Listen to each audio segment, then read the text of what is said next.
दोस्तों, जय भीम। आज की ये कहानी सिर्फ इतिहास नहीं है, ये भारतीय समाज की सबसे दर्दनाक रात है। मैं आपसे हाथ जोड़कर एक ही बात कहना चाहता हूं, इस वीडियो को दिल से सुनना, क्योंकि आज हम उस रात को फिर से जिंदा करने वाले हैं जब एक इंसान नहीं बल्कि करोड़ों सपनों का सहारा इस दुनिया से चला गया। ये कहानी है बाबा साहेब डॉक्टर भीमराव अंबेडकर के अंतिम क्षणों की, जैसा नानक चंद रत्तू ने अपनी आंखों से देखा और अपनी किताब बाबा साहेब के अंतिम क्षण में लिखा। वही रत्तू जो बाबा साहेब के सिर्फ सेक्रेटरी नहीं, उनकी छाया थे।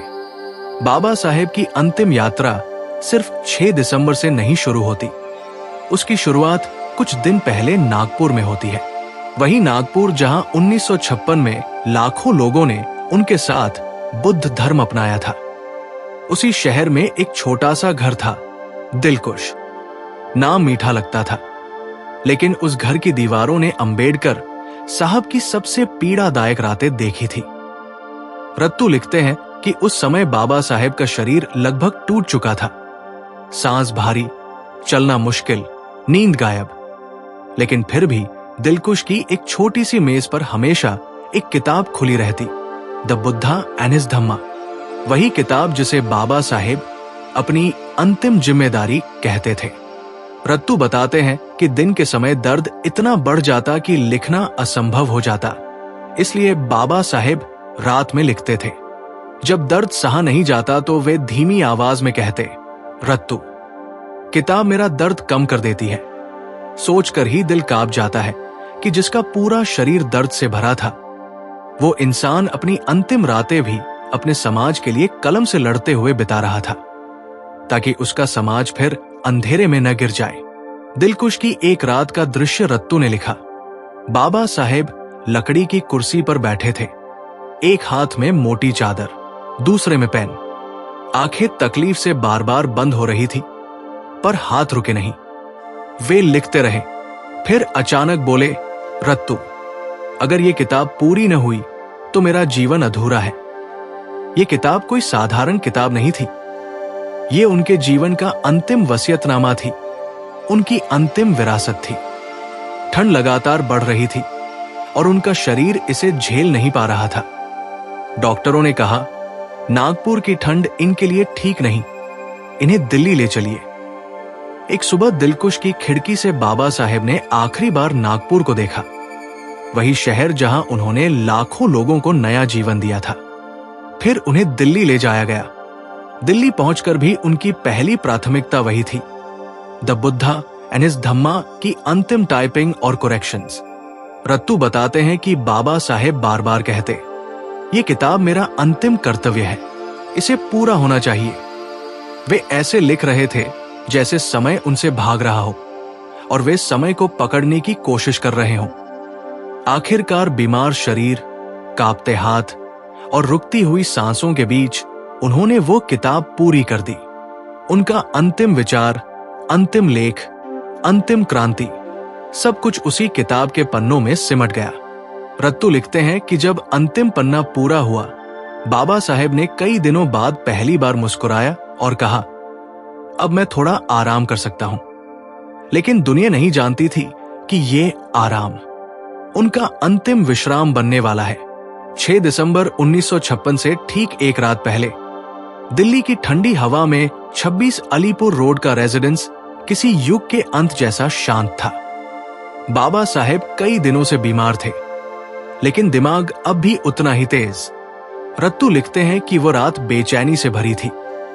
लगभग 1 बजे बाबा साहेब ने कहा, रत्तू, पानी दो और मेरी किताबें पास रख दो, काम अभी बाकी है।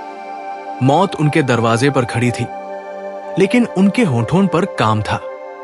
2 बजे बाबा साहेब ने फिर कहा, रत्तू, तुम सोना मत, मुझे लगता है समय पास है। यह सुनकर रत्तू की आंखें भर आई, लेकिन उन्होंने आंसू रोक लिए, क्योंकि बाबा साहेब कहा करते थे, संघर्ष में रोना नहीं। सुबह का आसमान नीला होने ही लगा था कि रत्तू घबराकर बाबा साहेब के पास गए। उनका शरीर शांत था, चेहरा स्थिर, जैसे एक योद्धा जिसने अपनी अंतिम लड़ाई जीत ली हो। इतिहास वही थम गया। 6 दिसंबर 1956 सुबह 6 बजे बाबा साहेब अंबेडकर इस दुनिया से चले गए। खबर फैलते ही दिल्ली में ऐसा सन्नाटा छा गया जैसा किसी बड़े तूफान के बाद होता है। बीबीसी ने अपनी रिपोर्ट में लिखा, India has lost the greatest mind of its modern era. ये शब्द किसी भारतीय नेता के लिए शायद सबसे भारी थे। दिल्ली से मुंबई तक उनका पार्थिव शरीर विशेष विमान से लाया गया। जैसे ही विमान मुंबई पहुंचा, ऐसा लगा पूरा शहर रो पड़ा। हजारों लोग रात से खड़े थे, बेफुट, सिर्फ एक झलक पाने के लिए। मुंबई की सड़कें भर चुकी थी। बसों की छतों, पेड़ों की शाखाओं और दीवारों पर चढ़कर लोग रोते हुए कह रहे थे, बाबा साहेब आ गए, हमारे बाबा आ गए। शिवाजी पार्क में उनका पार्थिव शरीर रखा गया।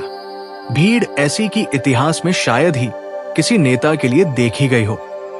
भीमा कोरेगांव से लोग भागते हुए आए, जैसे पिता की विदाई में पूरी कौम टूट गई हो।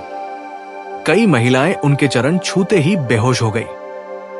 एक बूढ़ा आदमी रोते हुए कह रहा था, जिसने संविधान लिखा, आज वो जल रहा है।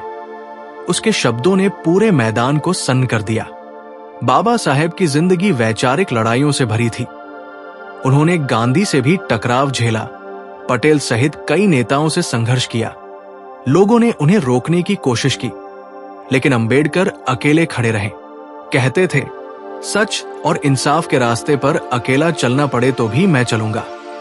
6 दिसंबर की शाम शिवाजी पार्क में समुद्र की लहरें भी जैसे रो रही थी। आसमान नारंगी था, हवा ठंडी थी और बीच में बाबा साहेब की चिता जल रही थी। उनकी चिता बुझ गई, लेकिन उनका मिशन नहीं। उनकी सांसें रुक गई, लेकिन उनकी आग नहीं। रत्तू लिखते हैं, बाबा साहेब मरे नहीं। उन्होंने अपने विचार करोड़ों लोगों की नसों में डालकर दुनिया छोड़ी है। और जाते जाते उनका सबसे बड़ा संदेश यही था, शिक्षित बनो, संगठित रहो, संघर्ष करो। अपनी इज्जत कभी मत गिरने देना, अपने समाज को टूटने मत देना। अगर तुम पड़ गए तो दुनिया तुम्हारे पैरों में होगी। अगर तुम बिखर गए तो इतिहास खुद को दोहराएगा।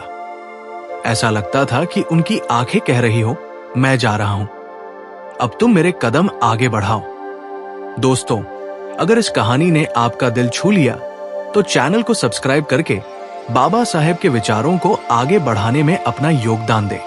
आपका एक सब्सक्राइब एक आवाज नहीं, एक आंदोलन को ताकत देता है।